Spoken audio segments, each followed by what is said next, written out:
record. Okay, so we're recording. Okay, great. So this is my beautiful friend Sarah. For those that don't know her, I feel like this is going to be one of those ones where I just laugh the entire time, but that's good. That's good. So Sarah, tell us a little bit about yourself and really how you got into health, like what really sparked health for you. Probably it was later in my life, so it wasn't until I was about 30 or just before I was 30. I was not a very active person throughout my childhood and into my 20s. I was a really young mum, so I had my first one when I was 19. And I didn't really have time. I wasn't really interested in it, actually. Yeah. And I just wanted to eat whatever I liked, which I did. So I was pretty fit and unhealthy, pretty unfit and unhealthy. So when I became a therapist, I found myself being really sore all the time. Right. And I sort of thought, well, I can't really say to my patients, okay, so you need to do these exercises. You've got to strengthen this. You have to do, when I'm not buying what I'm selling. So I sort of went, all right, I've got to go and get strong for my job. So my goal was actually, I want to be strong and fit and healthy. It wasn't about losing weight because I was okay with where I was at. Yeah, right. For me, I just wanted to get strong so I could do my job and not be in pain. Yeah. It's quite physical. So this is when you moved into remedial massage, right? Yeah, so that was just before I was 30. Yep. So I started seeing a personal trainer, which that one didn't last for long because he really wasn't for me. Then I came across this woman I trained with for probably about 18 months. So I trained with her 3 times a week. She was also a nutritionist, so she got me to look at food in a different way. Yeah, right. And then it kind of snowballed from there. I mean, obviously I lost like 2 dress sizes. I lost a heap of weight and looked better. I felt better. I was stronger. I just felt really good. Yeah. But I was also able to do my job, and then I could easily sell what I was telling patients because I was doing it myself. Yeah. And I'd been down that road of going, oh, it's too hard and I can't be bothered. But I knew at that time for me that I needed somebody to push me. I didn't have that motivation for myself. Anyway, I moved and I stopped training with her, and I had split up with my husband for the first time, and there's a whole heap bunch of stuff there. And then I tried to get back into training, but I'd actually looked at becoming a personal trainer before that because I'd seen people come into my clinic going to see trainers and joining a boot camp because they want to get fit, which is great. It's a great attitude. However, these personal trainers, not really their fault because the course is pretty average. Yeah. Don't have the knowledge base to help them. So these people are walking in, 10, 20, 30 kilos overweight with not a lot of experience beforehand. And they're just doing the wrong exercises for their body. They're not building the muscles correctly. Yeah. So I was like, oh, this is so frustrating because I know what they're doing wrong and I can't do anything about it. Mm-hmm. So I went, all right, well, why don't I become a personal trainer and then I can just teach them? Yeah. Perfect. And then I can give them a massage because I've hurt them. Like I've bashed their body and then they're going to need a massage. So it's an all package. Why would you leave? Why would you ever leave? So I kind of thought, for me, I just sort of thought it went together really well. Yeah, for sure. And I like that rehab sort of strengthening side of stuff. Not always rehab, but that strengthening side of, and really looking at your body and how it's functioning and how it's not functioning. Yeah. And where that needs to be fixed and where to build from there, and really educating people on how your body works because most people don't have a really good understanding of what that is. No, and actually touching on what you were just saying before too, it's so true. There are so many people out there that are trainers that don't necessarily think holistically when it comes to health, which is really frustrating because there's so much more to it than exercise. And whilst exercise is really important, you know, if you aren't also teaching your clients about mindset and behavior change and the nutrition part of it, and, you know, even just getting them to be really, I suppose, mindful of where they're at right there, instead of wishing for a body that they're actually never going to have. And that's what I do with my clients. I want them to be realistic. Yeah. I don't want them to look on Instagram or a magazine or whatever it is, some kind of social media or media, and go, I want to look like Jennifer Lopez. Well, you're probably not going to look like Jennifer Lopez. Because Jennifer Lopez has a lot of money, and she's probably got a private chef and a trainer who trains her every day, and somebody cooks all of her food for her and tells her what to do. And that costs a lot of money. Yeah. And that's her job. Her job is her image.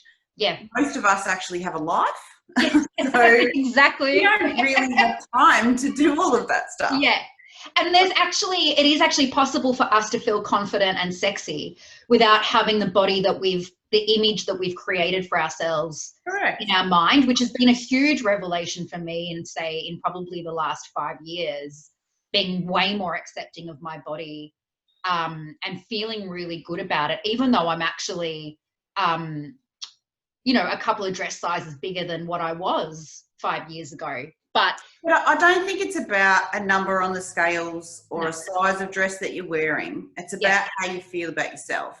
Totally. So I know when I do often, and I did over this ISO period and everything, fell off the wagon, and I was drinking more alcohol, and I was not eating well, and I wasn't exercising, and I felt like crap. Yeah.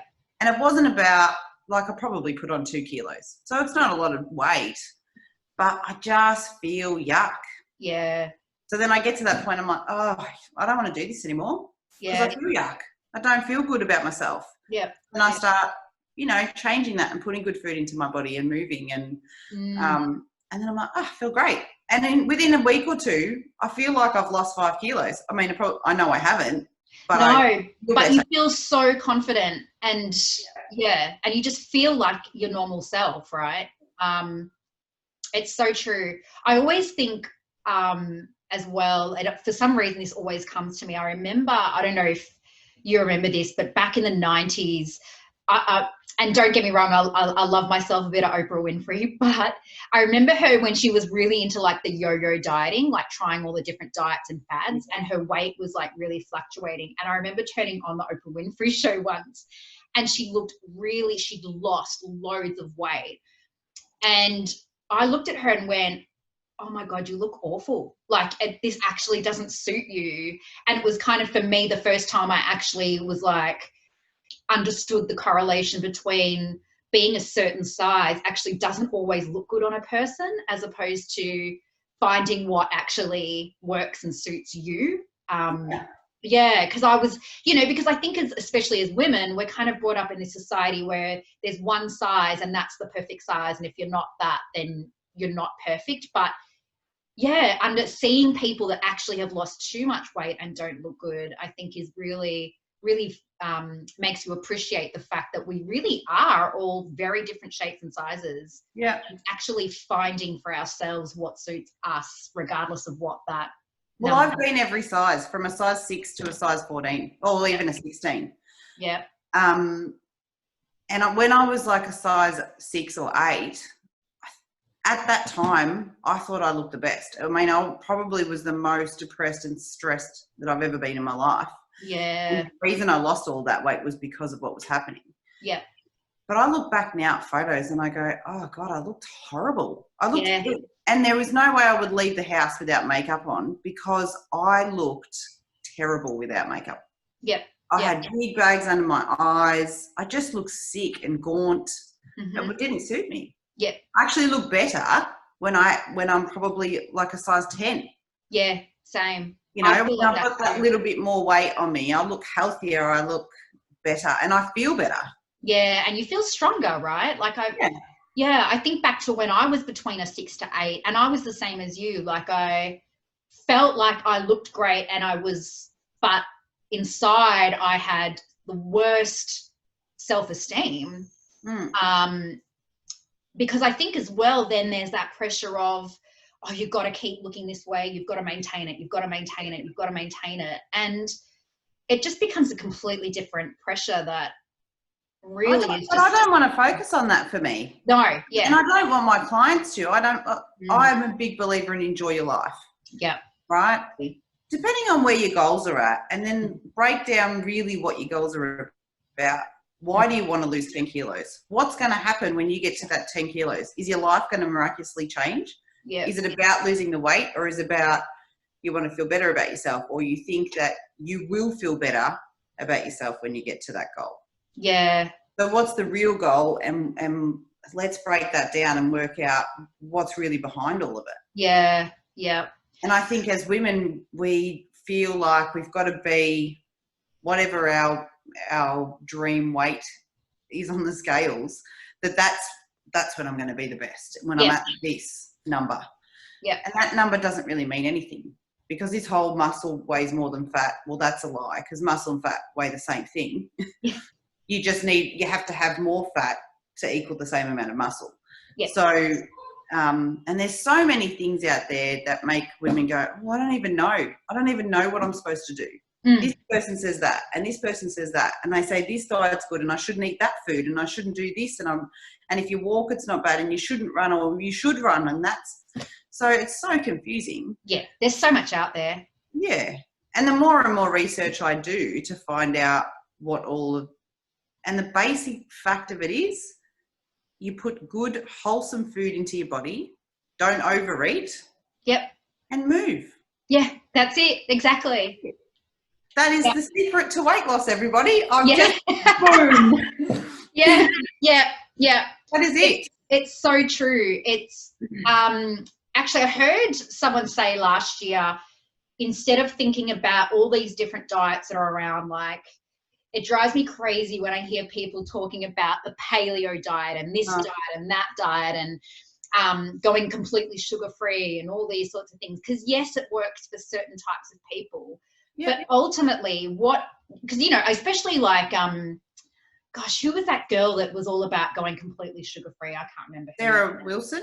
Yeah. And look, actually, her book has really helped my mum, who's a diabetic. So it's not like what she's saying is bad for everyone, because actually there's been some really good stuff in there for my mum. But then hearing other people that don't need to be completely sugar-free, like, be obsessed with what she's saying, it's kind of like, oh, you're missing the point. Like, well, I think it's about a balance, really. Yeah, exactly. And I think you've really got to nut out, and it's about being honest with yourself. Yeah. So sit down and go, okay, what's the stuff that I really love to eat? Yeah. Or I really like to have a glass of wine on a Friday night at the end of the week.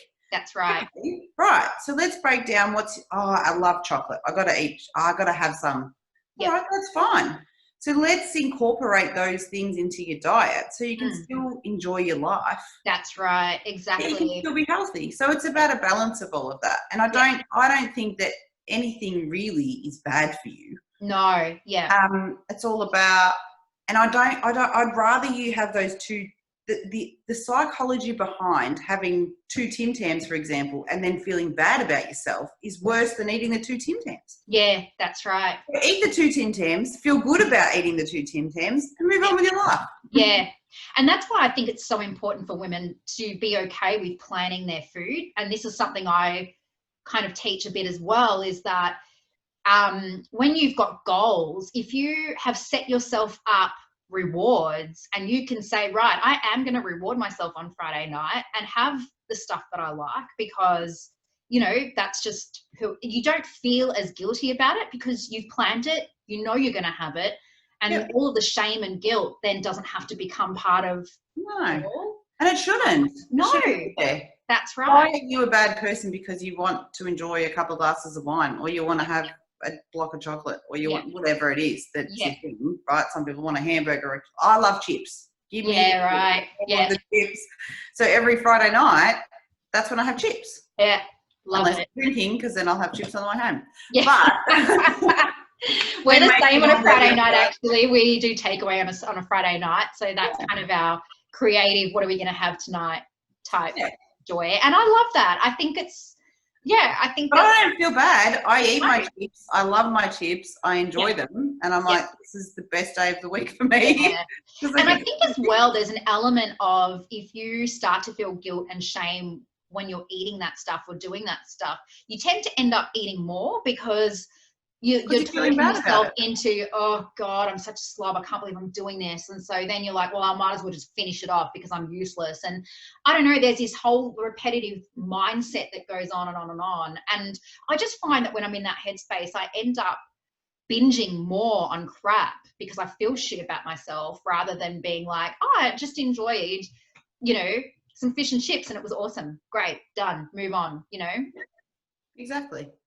And that's, I suppose I really want to educate my clients about, number one, really looking at your goals and making sure that you're making short-term goals that are realistic for you to achieve. Yeah. I don't want you making really big goals that, if you've got to lose 30 kilos to be in a healthy weight range, okay, that's doable.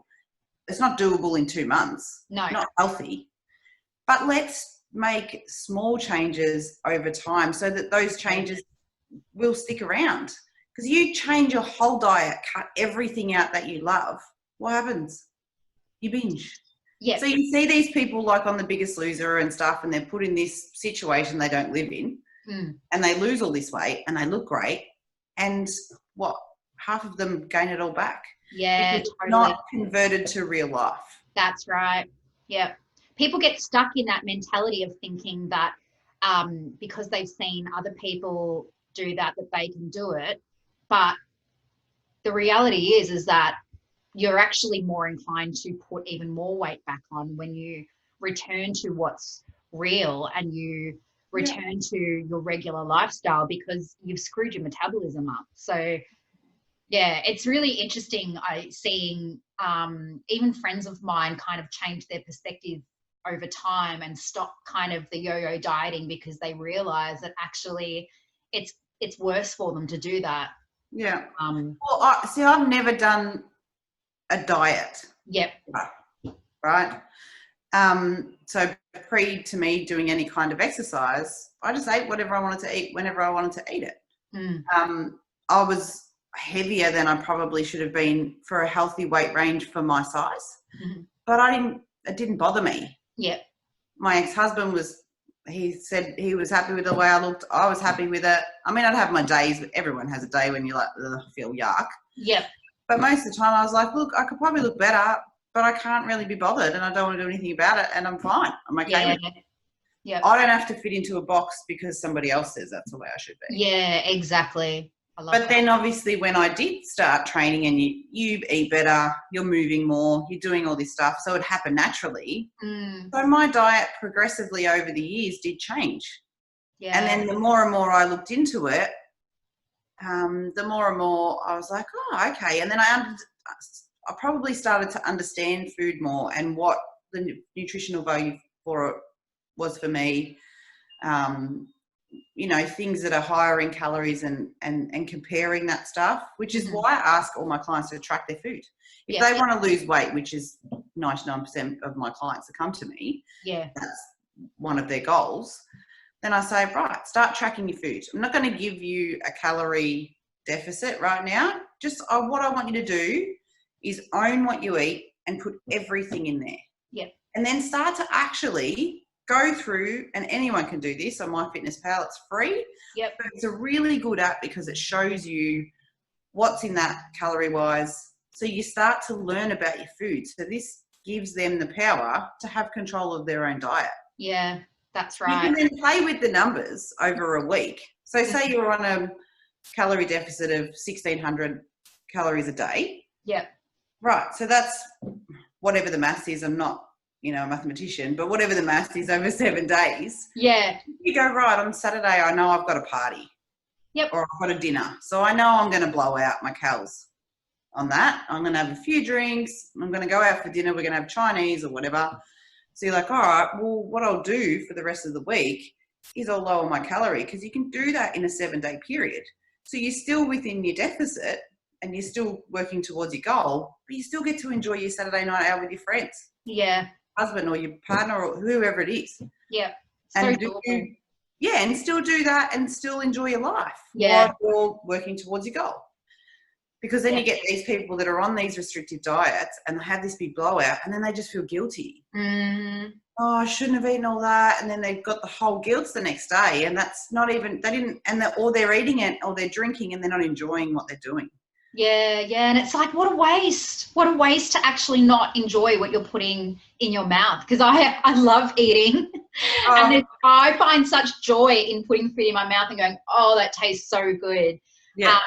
And I think when you can actually go into it with you know, even just being more aware of it too and putting more value into what you're putting into it, then you probably are a bit more inclined to make better choices when you have the opportunity to, because you're more aware, you're more grateful, you're seeing your body as a blessing rather than as something that needs to be completely changed and molded. And yeah. Well, I found even when I went on this food plan from my first probably really good personal trainer, and I followed this thing to a T. And she said, look, at the start, I want you to weigh everything so that you can start to understand food portions, what that looks like for you, where you're at.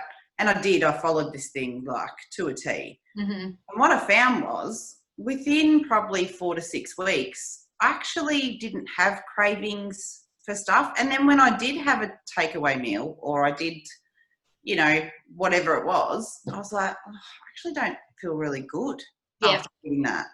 You know, I might go and have a hamburger and go, oh, I really wanted the hamburger, and I just have it. And then I go, oh, I feel yuck. Yeah. I don't want to eat that. Yeah. So I very rarely now would have what people would call fast food. I don't really eat it. Yeah. Probably 6 out of 7 days, maybe even mostly 7 out of 7 days, I eat food that I've cooked at home. Yeah. But I very rarely eat out. Yeah. Yeah. But that's happened over time. Yeah. Yeah. And would you say it's also because,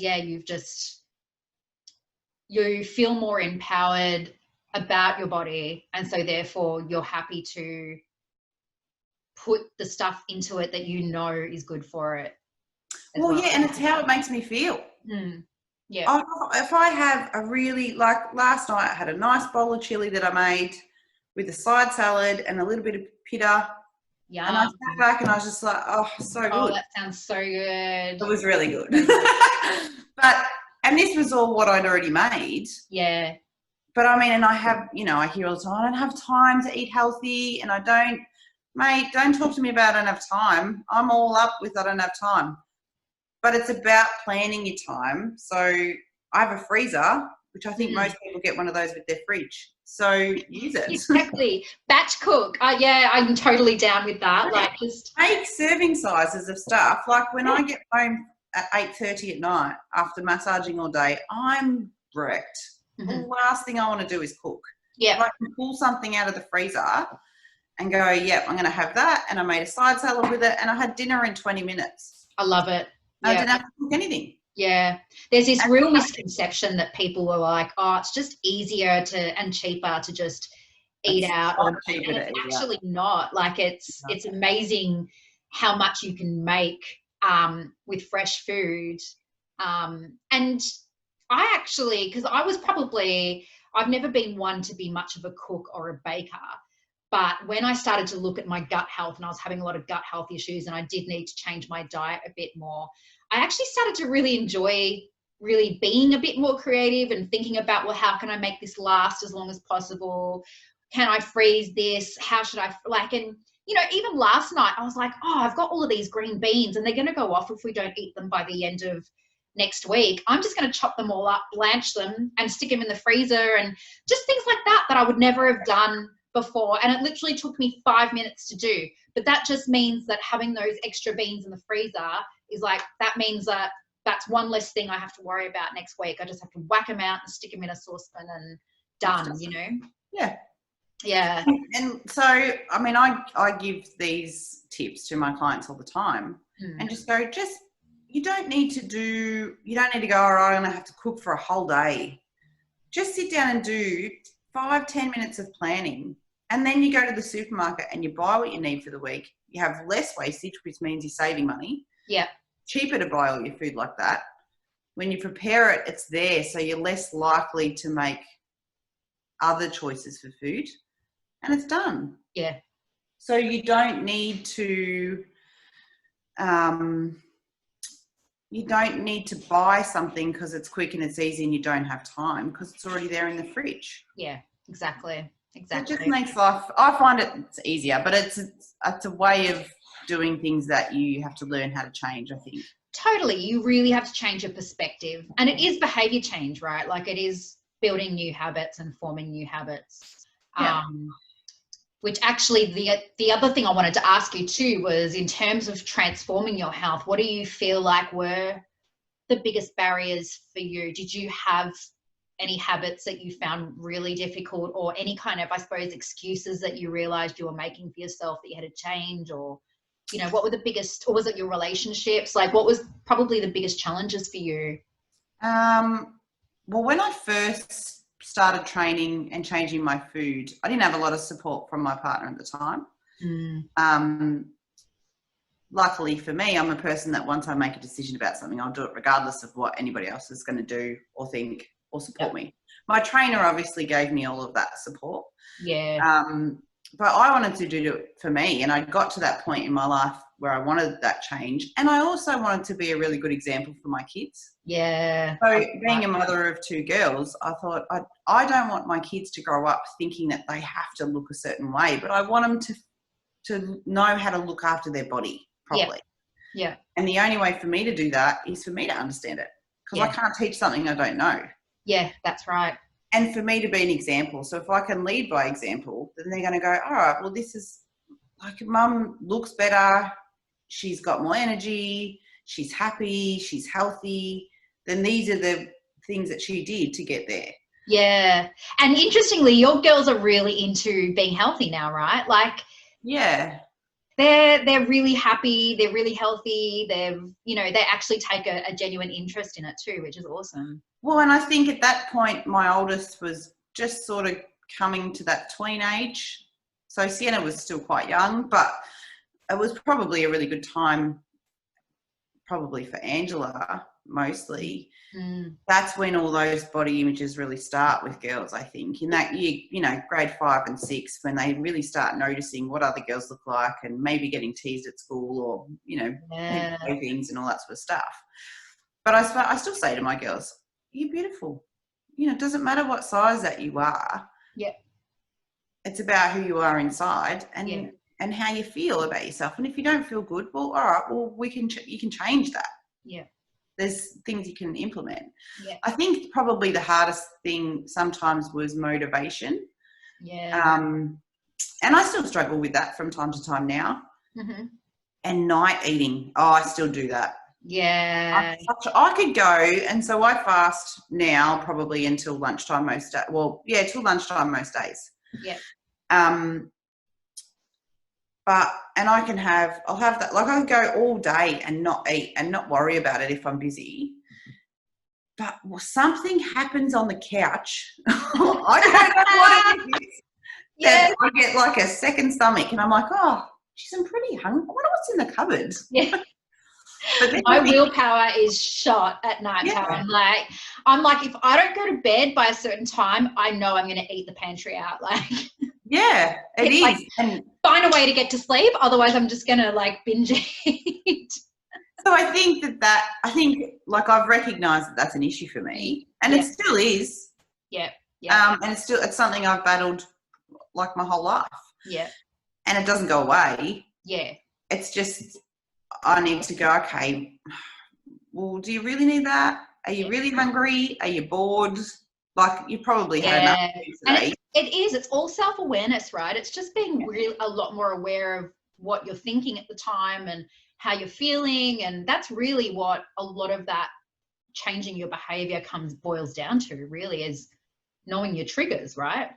Yeah. And then there's some psychology around craving salty and sweet snacks. So, I think they say when you're craving sweet stuff, you're generally depressed and you're down, and but then sometimes that then does the flip, and then you're like, I've had all this sweet, I want something salty now. Yeah, I right. want that sour or salty type of food to counteract all that sugar that you've just put into your body. Yeah, yeah.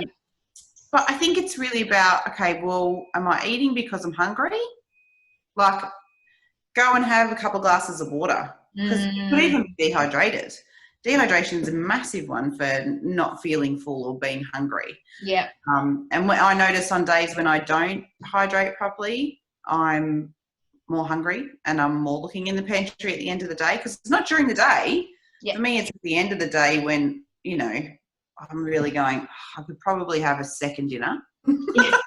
And well, I don't your body's unwinding and you're not thinking about the next thing you've got to do. So all of a sudden your brain's got the capacity to actually start to think about what have you missed out on that day, that, you know, and if you haven't had all that water, then I want more. Yeah, exactly. It's actually funny you bring that up, because I've actually really noticed that myself since this whole self-isolation thing.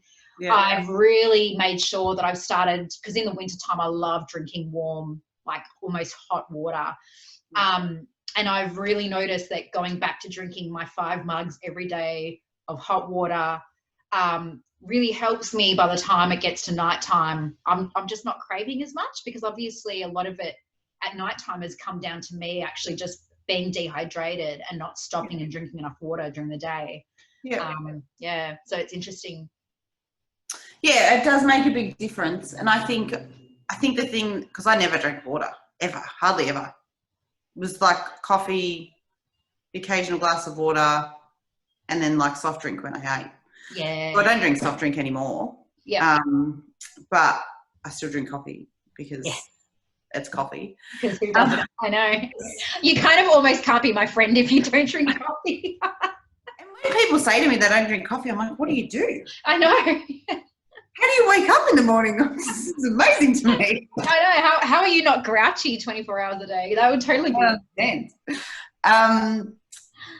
But I just sort of think that it's one of those things that you've just got to learn how to measure. So the thing for me was finding the perfect drink bottle.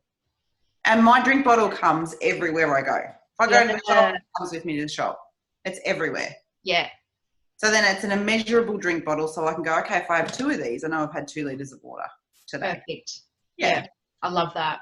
So it's just about being able to track yourself, I think, and check yourself before you wreck yourself. Yeah, and it's just those small steps, right? Like buying a drink bottle is so easy, but it can actually make a huge difference. Yeah. You've bought something that you know you're going to use and you're going to fill it up. And yeah, it's funny. You don't need all the fancy gear, and you don't even need to spend a lot of money to make change. I think the most important thing is pick one thing and master that, and then move on to your next thing, because all those little small changes will add up to get you to where you want to be eventually anyway. And you probably along the way, your goal will change. Yeah. Because you'll start feeling different and noticing and being really proud of what you've already achieved. Yeah. So all of these little things add up over time. And then once you go, oh, actually, I don't really think I need to be 65 kilos to be happy. I'm really happy at 68 kilos. Yep. So I'm just going to continue what I'm doing because I feel good. Yeah, totally. And I see that in my clients all the time. It's one of the things I teach around just take small action bit by bit, because that's what builds up your confidence. And then when you have confidence, you actually make better decisions, and you're actually able to, I suppose, look at the bigger picture in a much more grateful and thankful way, and a much healthier way. So your goals will naturally change a little bit, because you're not looking at from a lens of self-doubt and self-pity. You're looking at from a real confident, this is who I truly am perspective, which is really, really powerful. And a bit more objective too, I think. You can see different things about yourself and go, you know what, that was really weird that I made that goal, because I actually don't want that. Yeah. Yeah. Okay? Totally. So I think that the goal setting is probably the hardest thing, that most people, most people's goals that when they've come to me are the same. Mm. But then when we start really talking about it and I get to know a client and we break it down, Yeah. and the more I speak to them, because for me, it's really about getting to know them. The Mm. more I get to know them, the more they open up to me and I go, okay, well, hang on a minute. So these little things, well, let's look at that. And they don't look at it that way. Mm. Because Mm. they go home, they spend 45 minutes with me and then they go home for the rest of the week and live their life. I only know what they tell me. Mm. So I've got to try and work out all the pieces to the puzzle that they're not giving me. Yeah. Yeah. It's true, because most people don't think to tap into all that other stuff. They don't see the importance in looking at it from a whole perspective rather than, I mean, like even when you were saying before about one of the other reasons that you kind of, I suppose, decided to make those changes to your health was also because you wanted to be a role model for your girls. Yeah. And a lot of the time when I say to people, well, why do you want to make these changes in your life? It's kind of the same old answer of, oh, well, I want to look good. I want to feel good. That's about it. But they don't dig into and tap into all that other stuff that comes with it. Like, the feeling that they want to have when they know that they've done the best for their children, and the feeling that they have when they know that, they've actually made a difference, to their life, rather than just, do you know what I mean? Like, it's actually really digging into those feelings and those emotions and all the other stuff that comes with it, not just that surface level, well, I want to lose weight because my doctor told me to. Exactly. Well, I mean, I even had, when this first happened to me, I was working in the same workplace and I lost all this weight. And then all these patients that knew me before said, oh my God, you look so great. What's your secret? And I'm like, I just exercised and ate well. Like, it's not a secret. I'm happy to tell you. Yeah. But I said, the thing is my goal wasn't really that to begin with. So that was just a bonus, really. It's like a byproduct, yeah. Yeah, which is what it was. And my goal was very different. But I felt really good about myself. And I think that's what radiated through. Yeah. Yeah. Is that I felt really good about myself and I felt like I'd achieved my goal. And I was really enjoying what I was doing for myself.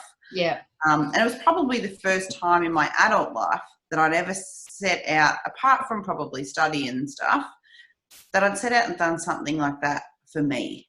Yes. Yeah. Not for anybody else and not with anyone else's support, but just for me, because I wanted to do it for me. Yeah. And I made that decision. And I think that's the first step. You've got to really decide that you want something. Yeah.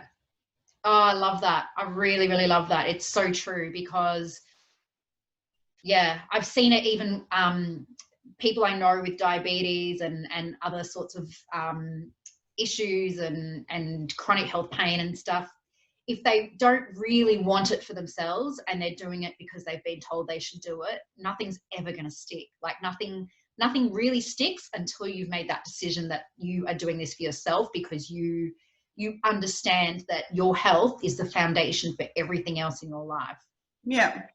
I mean, I've got a client that I've seen ever since I took over this business, who's extremely overweight and constantly asks me for advice weekly.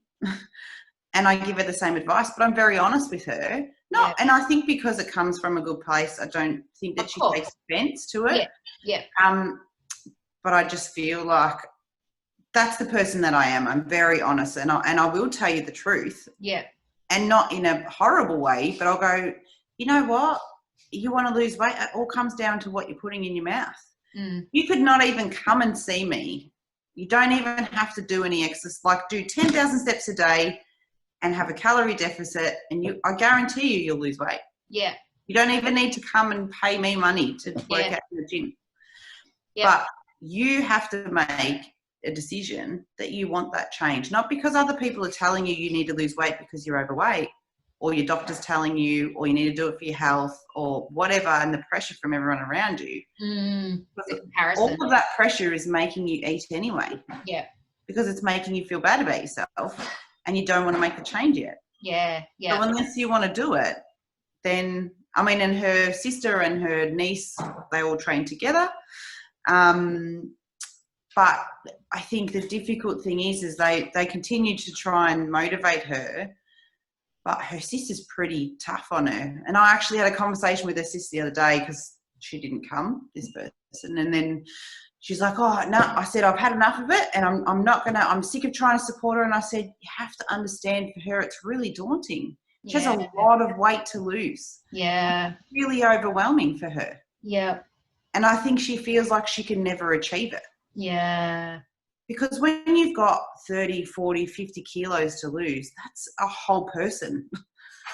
And it seems like it's going to take forever. Like I can imagine, like I know how I've felt in the past when I've maybe wanted to lose 1 or 2 and it feels like it's going to take forever, but to lose that much must be so daunting because, you know it's not going to be a quick fix. Yeah. And you're going to have to be in it for the long haul. And it can be a huge commitment. Yeah. And I think too, I mean, I know what I felt like when I was heavier and I didn't exercise and I didn't eat well and I was tired all the time and there wasn't as much strain on my body and I probably only need to lose about 10 kilos. Yeah. But I know what it felt like then, and that was only 10 kilos. And I'm just thinking how uncomfortable, like if anyone who puts on any little bit of weight, you feel a little bit more uncomfortable in your clothes. Your jeans don't quite fit properly. You can't, you button your jeans up and you're like, oh, we can't have pasta tonight. Like, I've got to have a salad when we go out or else my, pants are going to bust open. But I just think to myself, it must be so uncomfortable just through daily life when you are that big. Yeah. Yeah. And it's got to be daunting. Yeah. I totally get that. Yeah. But it's not about, don't look at the big gap. Let's just focus on every single day. Yeah, that's it. Exactly. One day at a time. Yeah, totally. Yeah. Yeah, because it would actually be unachievable if you just looked at it as a whole rather than, of course, you're not going to be able to achieve it. I always think back to when I wanted to go to university and I knew it was going to take 5 years. And it was like, oh my gosh, I don't think I can do it because I don't think I can wait 5 years for that difference, that change in my life. But ultimately it was like, well, if I don't take the first step now, it's going to get to 10 years and I'm still going to want the same thing and I haven't done anything about it. So do you know what I mean? Like it's really about just taking it one step at a time. And I know that like obviously going to university is a bit different to like losing a whole lot of kilos, but that same concept of but it's still a big long-term goal. That long-term thing, thinking I'm never going to get there. But when you are able to break it down and just do it one bit at a time and not give too much focus to how long it's going to take to get you there, it just, before you know it, it's happened. But yeah. And time does go quickly. So yeah. That's sort of where as a trainer. So how can people get in contact with you for workouts? So I'm on Instagram and Facebook, Sweatbox Fitness. Sweatbox Fitness. Sweatbox Fitness. Yep. So they can find Instagram and... Yeah, so I'm on Instagram, I'm on Facebook. So you can message me through there and we can have a conversation. I suppose the client that I probably am able to help the most is, number one, obviously, like we just said, someone who's ready to make change in their life. Yeah. But we can talk about that and talk about what your goals are and where you're going from there. Yeah. And then I really like, so if you've got any pre-existing injuries, for me personally, because I have that extra experience as a therapist, which I did for 10 years before I became a trainer. So I've got a little bit more knowledge base about the body and that we can work around strengthening different areas so that you can get back moving and doing whatever capacity is that you want. I feel like there's just not enough of that around, actually, like helping women to actually get back into exercise the right way after an injury, as opposed to just going back to the gym and trying to do everything they were doing before. And well, like I said before, it's not necessarily trainers' fault because the information they're taught is very limited. So However, they're kind of given the confidence that they do know. And I get the understanding that a lot of trainers make out that they know, and they're like, this is what will work. Yeah. But in some cases it does, but in a lot it doesn't. And it creates a bigger injury, and then there's a gap. And I feel like sometimes there's that gap of people going, actually, I don't know. Yeah. But here's someone who does. Yeah. Let's work together as allied health professionals and work together to get you to your goal. But I think some people are really hesitant to turn around to their client and say, you know, I don't have the answer. I don't know what that is. Yeah. I mean, I'm more than happy to do that. I do it. I've done it a lot. And I've referred clients on, you know, massage clients on to osteos and physios and gone, you know what, I've done what I can do, what's in my scope of practice. But I think that there's an issue here that I don't really have the understanding about, but I think this person could help you. Yeah. And I think your money is better spent there and your time's better spent there. And this person's going to be able to get you where you want to be. It's so, I don't know why we don't do it more often. Like, I don't know why women don't do that more often, actually integrate with other women and share their expertise, or even just people in general, rather than trying to just do it all themselves. Because I feel like it'd be better for business anyway, because people will People don't, I don't think people see it.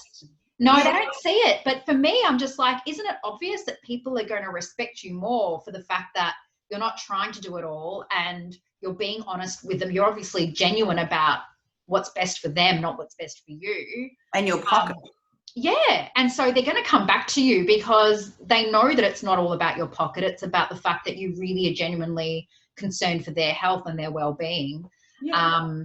I've had people ask me quite a lot, oh, well, why don't you become an NLP coach, like a neuro-linguistics coach? And I'm just like, because there's plenty of them out there, and I'd rather refer you to my friends that are NLP coaches, and I'll do the goal setting other stuff part of it. Like, I'll do the tough talk stuff and let them do that, because, you know, we've got enough of that in the world. So I think that coming together from a more collaborative approach is so much better for the person, but also just for ourselves as well. But I think that comes from a person who's genuinely wants their client to achieve, whether they're involved with it directly or not. Yeah. Yeah. So you want that person to get whether it is that you can physically help them yourself, like, you know what, I can do this, but I can't do all of these things, but these people can help you, and that's where you can get, and I get off on that. Yes. I've had remedial clients come back to me after I've sent them through to osteos and physios, and they've come back and they've said, oh my, that was the best thing. I'm so grateful that you did that. Yeah. Yeah. Like, I had one particular woman who had, oh God, it was a horror story. It's a really long story, but basically she'd had 2 years of really poor physio rehab after a knee replacement. And this woman had barely any flexion in her knee. She couldn't bend her knee really at all.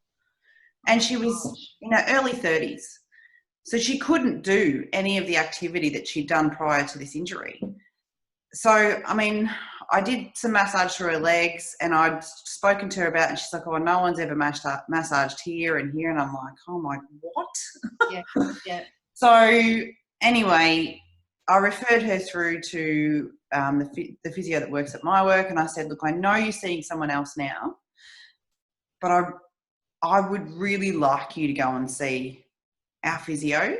I think that she could really help you. Yeah. This woman's come back to me a few times since then, and actually pulled me aside once when she was coming in to see the physio, and she's like, Rachel is literally the best thing that's ever happened to my life. Oh. I'm so glad.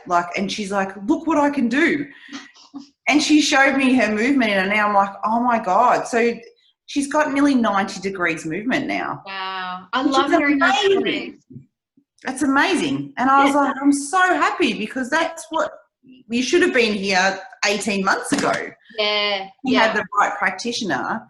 they had given her the right advice. And it's so frustrating to me because I'm like, I mean, I can't help everyone in the world. I'd love to. No, but I think that that's the point, is that we as business owners and we as people in the health industry as well need to understand that we can't help everyone. And so we should be referring people to other people when we can't help them, rather than thinking, oh, I better find a way to help this person myself. Like, I think it's actually the best thing for everyone when we can actually be like, you know what, I can't help everyone in the world. But there is going to be someone out there that can help them. Yeah. And I'm going to help you get there. You know, I think that, you know, that's, if we could do more of that in the health industry, I think that, yeah, I think patients would see better outcomes quicker. Yeah, 100%. And when I got that information from her, and then she comes in still, like, was coming in and still having little sessions, and I'd pop my head in and I'd go, oh, how are you going there? And she's like, look, I'm skipping. You know, like, it was just real for her. These were massive leaps to where she'd been, pardon the pun, but these are massive leaps to where she'd been before. But it was such an achievement, and it made such a difference to her everyday life. And that's why I do what I do. Yeah, I love that.